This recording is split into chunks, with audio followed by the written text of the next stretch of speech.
নমস্কার বন্ধুরা, এক্সপ্লোরার সৈকত অফিসিয়াল চ্যানেলে সকলকে স্বাগতম। কোন সময়ে ভগবান শ্রীকৃষ্ণের প্রার্থনা করলে শ্রীকৃষ্ণ অত্যন্ত খুশি হয়ে ভক্তকে কৃপা করেন ও তাকে আশীর্বাদ করেন, তার ফলে সেই ভক্ত জীবনে উন্নতি লাভ করেন ও সকল প্রকার সমস্যা সমাধান করতে পারেন। সেই সমস্ত কিছু জানতে সকলে ভিডিওটি মন দিয়ে শেষ পর্যন্ত দেখুন। ভগবান শ্রীকৃষ্ণের প্রার্থনা করার সঠিক সময় হল ব্রহ্ম মুহূর্ত। শাস্ত্র মতে যদি প্রতি রাতে আপনার ঘুম ঠিক 3টে থেকে 5টার মধ্যে ভেঙে যায়, তাহলে আপনার উপর ঈশ্বরের আশীর্বাদ রয়েছে।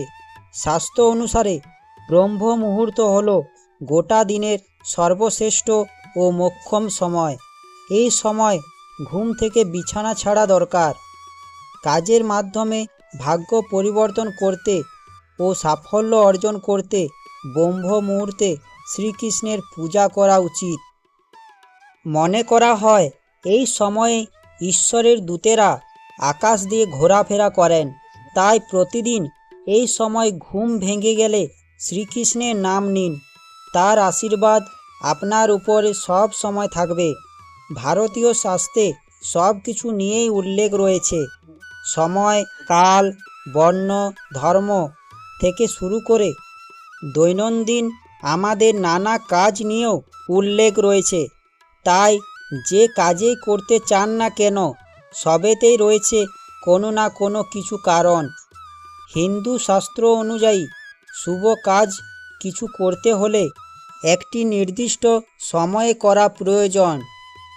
কোনো কাজ সম্পন্ন করতে ও সাফল্য অর্জনের জন্য কঠোর পরিশ্রম ও উন্নতির পরিকল্পনাও দরকার পড়ে। তবে কঠোর পরিশ্রমের পরেও কাঙ্ক্ষিত ফল পাওয়া যায় না। তাই নির্দিষ্ট সময়ে শুভ কাজ সম্পন্ন করা উচিত।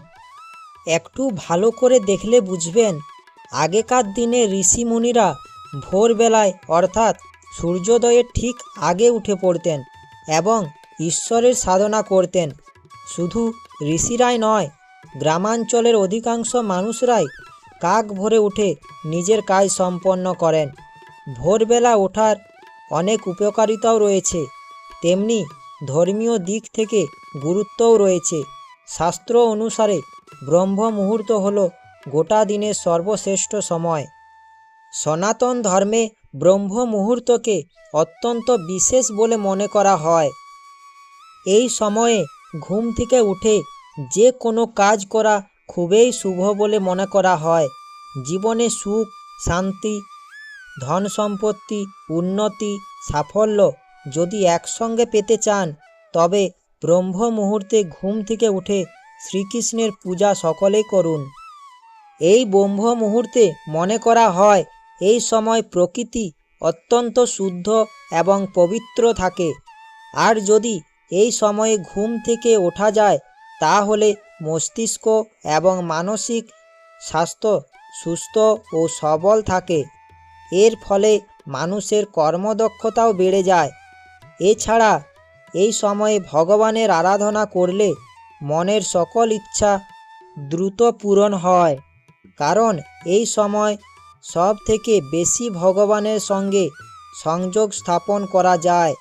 সেই জন্য ব্রহ্ম মুহূর্তে শ্রীকৃষ্ণের স্মরণ করা অবশ্যই প্রয়োজন।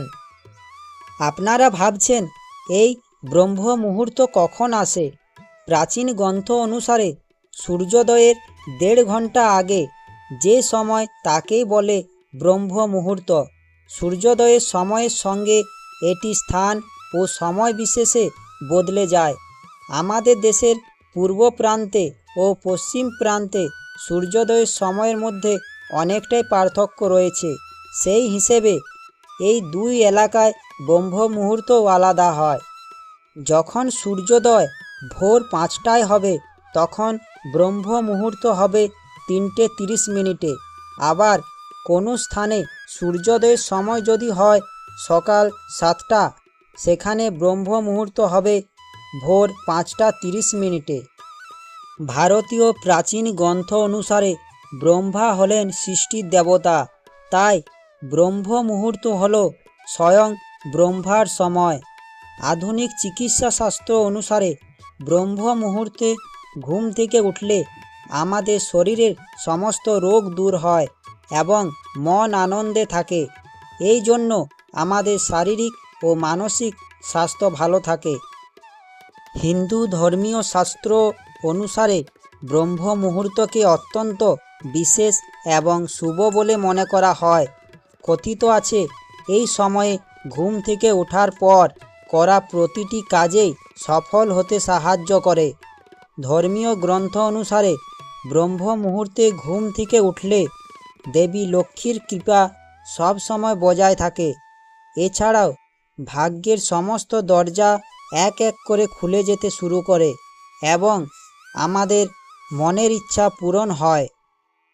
আপনারা অনেকেই অনুভব করে থাকবেন, ভোর হওয়ার আগে মানে ব্রহ্ম মুহূর্তে ঘুম থেকে উঠে প্রকৃতির মাঝে যদি আপনি কিছু সময় কাটান, তাহলে দেখবেন আপনার মনে পরিবর্তন এসেছে।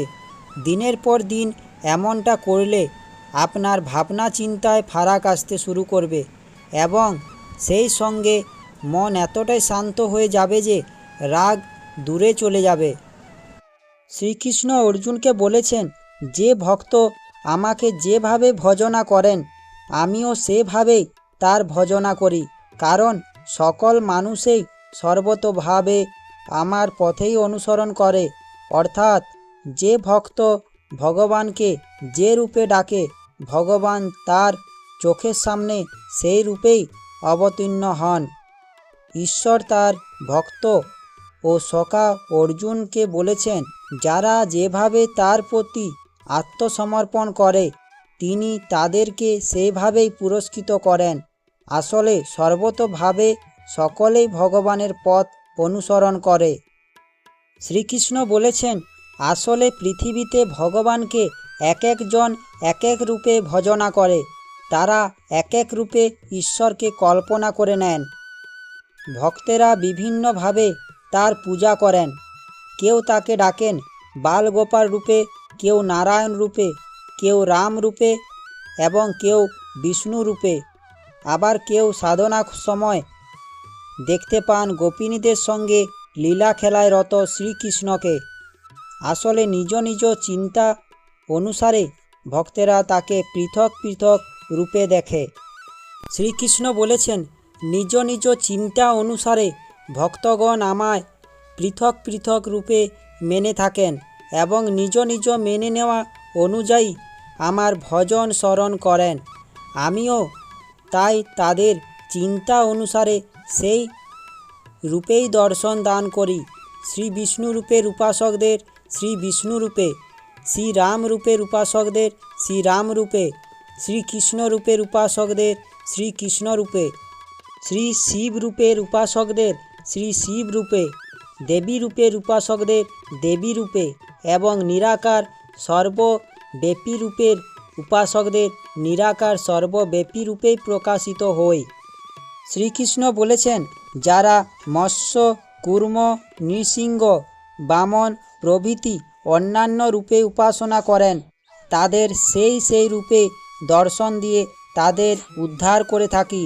এছাড়াও তারা যে রূপে যেভাবে আমার উপাসনা করেন আমি তাদের প্রতি সেই সেই প্রকার ও সেই সেই ভাবেই অনুসরণ করে থাকি। শ্রীকৃষ্ণ আরও বলেছেন, যিনি আমাকে চিন্তা করেন আমি তার চিন্তা করি, যিনি আমার জন্য ব্যাকুল হন আমিও তার জন্য ব্যাকুল হই, যিনি আমার বিচ্ছেদ সহ্য করতে পারেন না আমিও তার বিচ্ছেদ সহ্য করতে পারি না, যিনি তার সর্বস্ব আমাকে অর্পণ করেন আমিও তাকে আমার সর্বস্ব অর্পণ করি।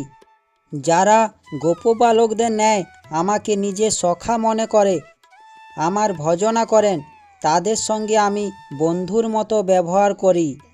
শ্রীকৃষ্ণ বলেছেন, যিনি নন্দ যশোদার মতো পুত্র মনে করে আমার ভজনা করেন তার সঙ্গে আমি পুত্রের মতো আচরণ করে তার কল্যাণ করে থাকি। তেমনই রুক্মিণীর মতো পতি মনে করে ভজনকারীদের সঙ্গে আমি পতির মতো আচরণ করি।